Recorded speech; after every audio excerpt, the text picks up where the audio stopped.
Kulang ang kita ng gobyerno para pondohan ang mga programa. Paano hindi ko kulang eh? Wala talagang kita. Puro nakaw eh. Utang na naman. Magkano na ba ang utang natin? Alamin sa agenda report ni Sujin Kim. Malaki dahil compounded. Compounded yan. Binabayaran natin yung mga nakaraang taon.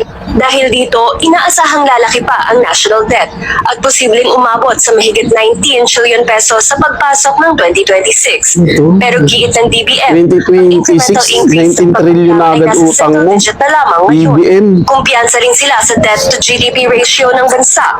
Ayon kay Pangandaman, hanggat lumalakas ang ekonomiya, kayang bayaran ng Wala kasi ang ekonomiya ang pinagsasabi mo. Oh, tapos ngayon, uutang na naman. Sino na naman ang magiging kawawa dyan? Tayo na naman, mga mamamayan. Siyempre, buwis natin, kukunin na naman yan. O kaya ba ayaw niyong pabawasan yung tax? Dahil, siyempre, dun nga naman talaga kayo kukuha ng pambawi, pambayad nyo sa tax natin. O, eh kung yung pera na pondo ng pamahalaan ay ginamit nyo sa tama, hindi tayo mangungutang ng ganyang kalaki.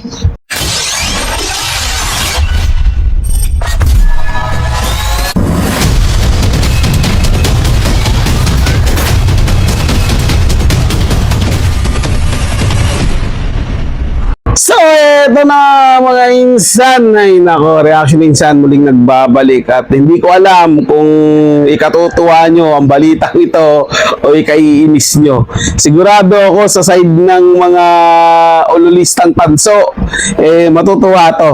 Pero sa side po ng mga taong, lalo na sa side ng mga DDS at sa side naman po natin na gusto lang ng maayos na bansa, malulungkot tayo dito mga insan dahil si BBM daw ay uutang na naman dahil wala daw kita ang Pilipinas para daw ito sa proyekto mapagpatuloy ang proyekto. Pero tumingin-tingin kayo sa paligid mga insan, meron ba kayong nakitang proyekto? Di ba? Wala. Meron ghost project siguro pero existing project? Saan? Anong meron? Wala, di ba? Wala kang maramdaman.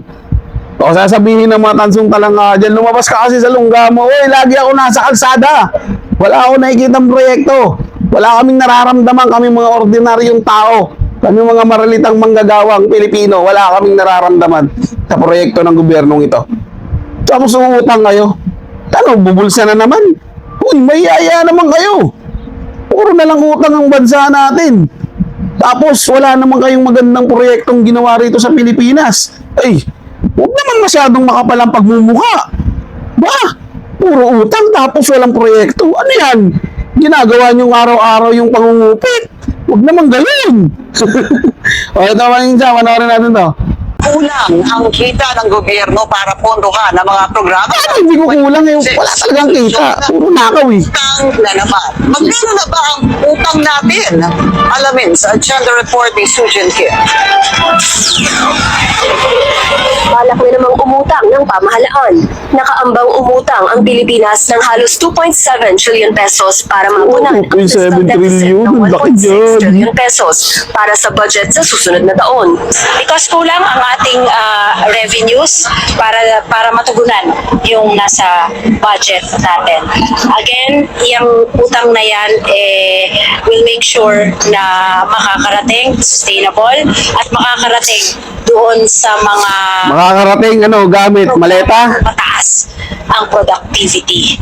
Ayon sa Yari report, na. karamihan ay uutangin mula sa domestic firms, habang mahigit 20% ay sa foreign firms. Tinatayang 30% ng kabuoang budget sa 2026 ay mapupunta sa pagbabayad ng utang ng gobyerno. Mahigit 1 trillion pesos ang May pagtustos nakikita ako dito, mga payment, insan, at halos mayroon ako nakikita 950 rito. billion pesos naman para Parang sa mga iba ang interest pupuntahan payment. talaga nito. Kaya yan mukhang malaki dahil compounded. Compounded yan. Binabayaran natin yung mga nakaraang taon. Dahil dito, inaasahang lalaki pa ang national debt at posibleng umabot sa mahigit 19 trillion pesos sa pagpasok ng 2026. Ito. Pero giit ng DBM, 2026, 19 trillion na agad utang mo. na lamang ngayon. BBM. Kumpiyansa rin sila sa debt to GDP ratio ng bansa. Ayon kay Pangandaman, hanggat lumalakas ang ekonomiya, kayang bayaran ng Lumalakas ang ekonomiya, ng ito. pinagsasabi mo. Para sa agenda, Sujin Kim, Billionaire News Channel.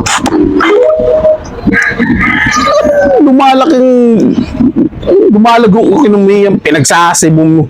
Hirap nga mga Pilipino, tax nga ng bilihin, lumalagong ekonomiya. Lumalago yung bulsa ninyo, hindi yung ekonomiya. Tigilan nyo nga kami. Natapos yung termino ni Digong Duterte mga insan.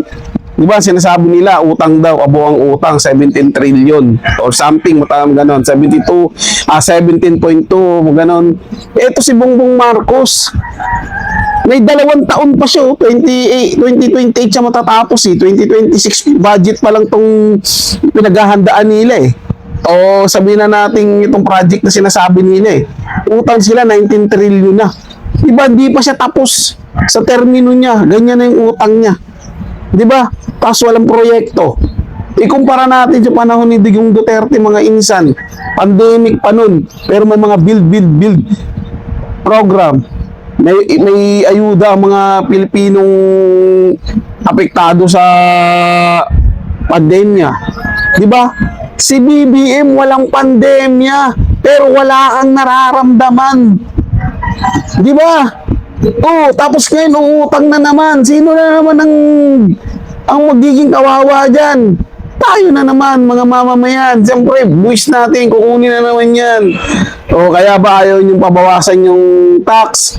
Dahil, siyempre, dun yan naman talaga kayo kukuha ng pambayad nyo sa tax natin. O, kung yung pera na pondo ng pamahalaan ay ginamit nyo sa tama, hindi tayo mahungutang ng ganyang kalaki. Mga insan, tuloy-tuloy ang proyekto. Kaso meron kayong mga ghost project na ginagawa. May mali-maletang nawawala dahil dyan sa mga flood control ninyo na mga proyektong wala namang nakita. Kung meron man, pinagmamalaki ng mga unlistang vlogger.